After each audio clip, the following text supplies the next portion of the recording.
Үстіміздегі жылдың 12 қазаны күні Алматы қаласындағы жазушылар үйінде 2021 жылы бұл өмірден мезгілсіз озған Қазақстан Республикасының еңбек сіңірген өнер қайраткері, ұстаз режиссер Болат Манашұлы Атабаевтың шығармашылығына арналған «Дарабоз және күрескер» атты кітаптың тұсаукесері өтті. Оған режиссердің ой толғамдары мен замандастарының естеліктері енген. Майталман маман 50-ге жуық қойылымдар қойып, көптеген шәкірттер дайындаған. Бірнеше жыл Германияда актерлық шеберлік бойынша дәріс оқыды. Сол жақта жүріп Ілияс Жансүгіровтің құлагерін неміс тілінде қойды. 2005 жылы Ақсарай театрын ашып, Қыз жібек пьесасын мюзикл жанрымен сахналады. Көптеген еңбектері халықаралық фестивальдерде топ жарды. Аталмыш кешке Болат Атабаевтың туыстары, достары, әріптестері қатысты.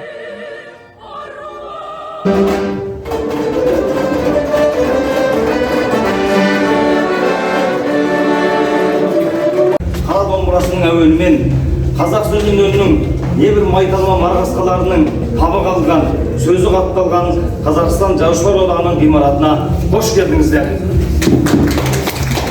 Өздеріңізге белгілі Қазақстанның өнер қайраткері, режиссер Атабаев Болат Манашұлының еңбегін ұлықтауға, есімін дәріптеуге, ол кісінің артында қалған рухани мұраларын қайтадан жаңғыртып өскелең ұрпақтың есіне салу мақсатындағы бүгінгі жиынды өздеріңізге арнап отырмыз.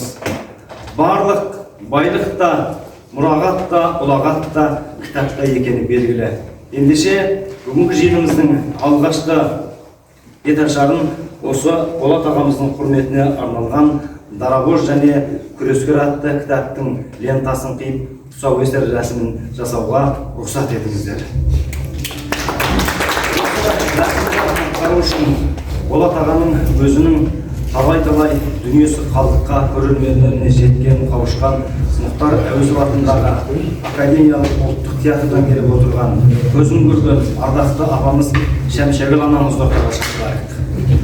Және сол Болат ағамыздың өзі ең жемісті еңбек еткен шығармашылығының бұлақ бастауына шыған республикалық неміс театрының бас режиссері Наталья Дубыс ханым осында келіп отыр. Және Темірбек Жүргенов атындағы өнер академиясының профессоры Болат ағамыздың замандасы Мұрат Әбзелбаев ағамыз келіп отыр. Және елдің ақсақалы осы жиында атқаруға ұйытқы болған Бақтығали Айжігітов аға, келіңіздер. Төртеуіміз бері қарай өтіп, осы Бақтығали аға, Шәмшәгіл аға келіңіз, Мұрат аға. Дәл осындай өздеріңіз көріп отырған кітап, осы кітаптың ресми лентасы қиылып тұсаукесер жасалып жатыр. Қошеметтеріңізбен.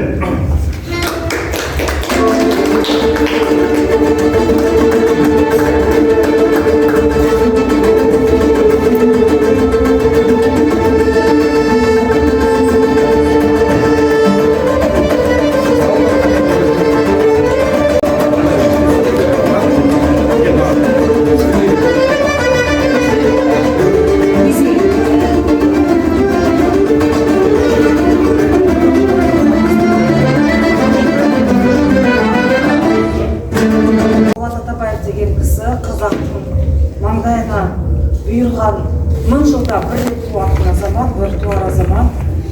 Оған күмәніміз жоқ.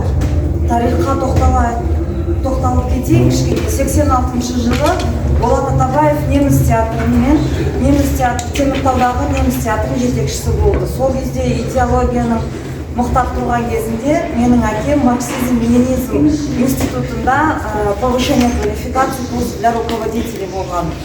Сол кезде нағыз идеолог және нағыз идеологияға қарсы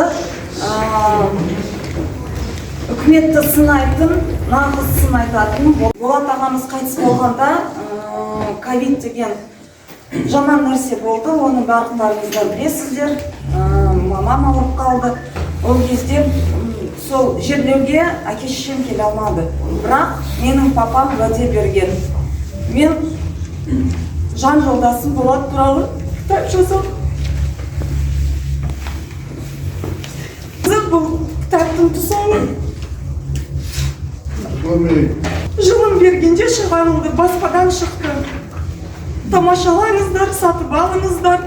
Германиядан, Израильде жүрген әріптестерімен негізінен Болат ағаның шәкірттері, бірге жұмыс істеген адамдары, нағыз жан жолдастары бүкіл әлемде.